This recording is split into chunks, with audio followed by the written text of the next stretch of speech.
Hello, how are you? It's Sue Madex here, Stampin Up Demonstrator from Melbourne, Australia, and here with my weekly update. A little bit later today, we've had a little dip in the dye pot, so a little bit less grey in this week's weekly update.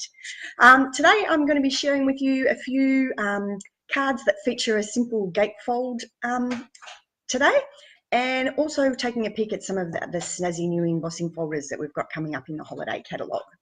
So let's get started. Now, if you're keen to catch a class this month, our technique is backgrounds with brushes. So we're going to be using the little pots of brusho watercolor crystals. These are gorgeous. They come in a little pack of 5, so you get 5 different colors. Now, don't open the lid if you do buy these, because it'll go everywhere. And these pots will last forever because you only need a tiny little bit. You just pierce pierce the lid with a little pin, and then you can just sprinkle out, just tap out your powder, so you only need a tiny little bit. You can either I just leave the pin in the end of mine, or you can pop a little piece of tape over to keep it closed. So we've been having a little play with those. So here's just a little peek at a couple of things. Where's mine? Upside down here. So this is going to be one of those classes where everyone's samples turn out differently depending on what colors they use, and it's just one of those lovely products where every time you do it, it turns out differently. It's quite fun. So there's a link up the top if you're keen to catch a class. I've got space left this Wednesday at 7:30, and I think there's space left on a couple of the Fridays as well at 10 a.m. if you prefer a daytime time.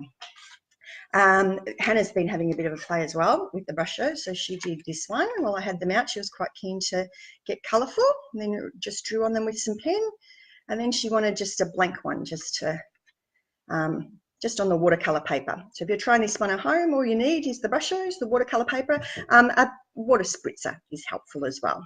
So she had fun with that. If you've got some creative kids or teens that like to muck around with colour and get a bit creative in between their screen times when you can drag them off their phones, quite a good product for that. They'll really have a good time.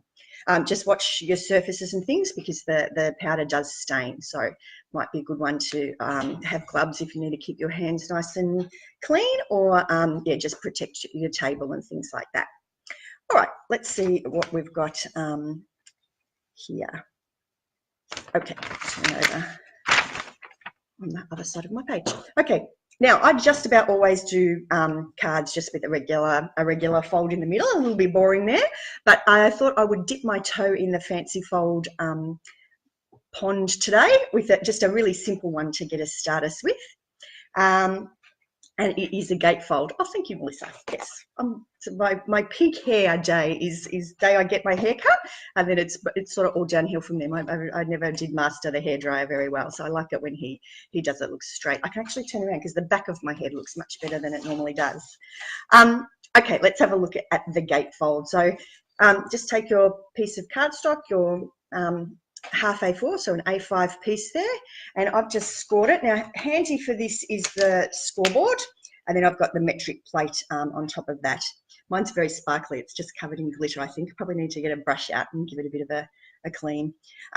So all we do is pop our cardstock on, and then we want to score at 5 1/4 is the mark. So just do a line down, and then rotate your card around, and then go 5 1/4 again on that side.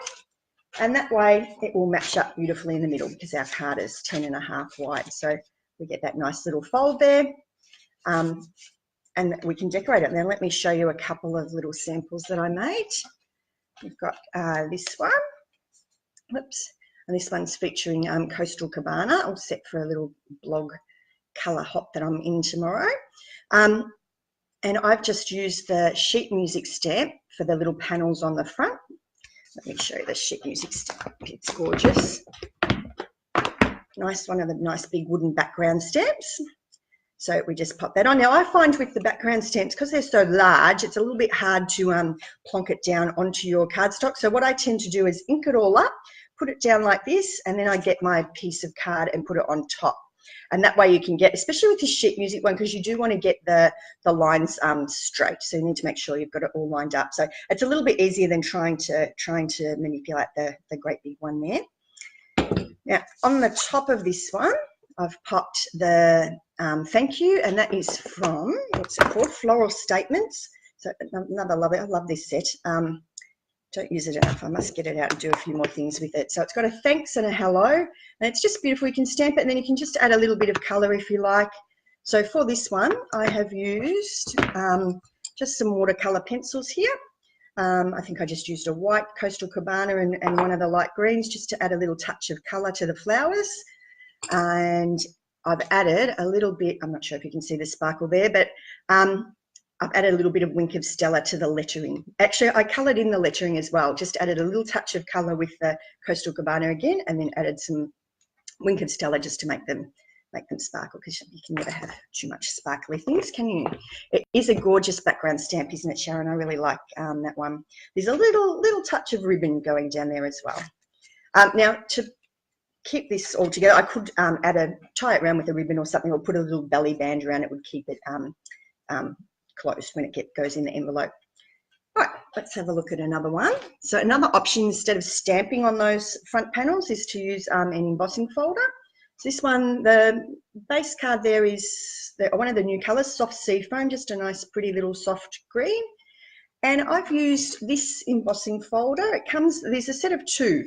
They're just nice little skinny ones there, and it's called Petal Pear. So I just like this one. It's got the nice little sort of vine things in the background, works well with flowers. And then to decorate that, we've got the daisy punch with a nice big sparkly thing in the middle.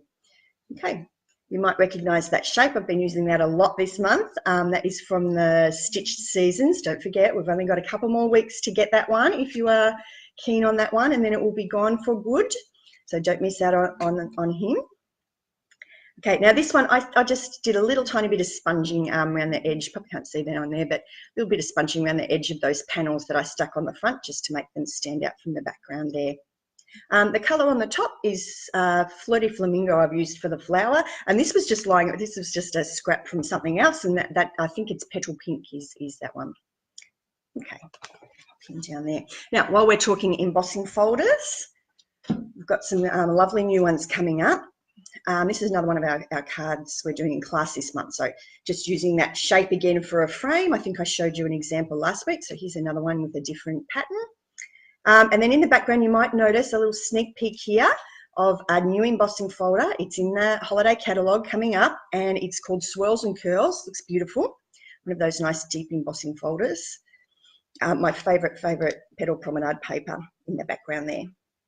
And I've got a little bit, probably can't see that on here, but I've got a little bit of gold thread just in the background of our greeting, just to add a little touch of metallic.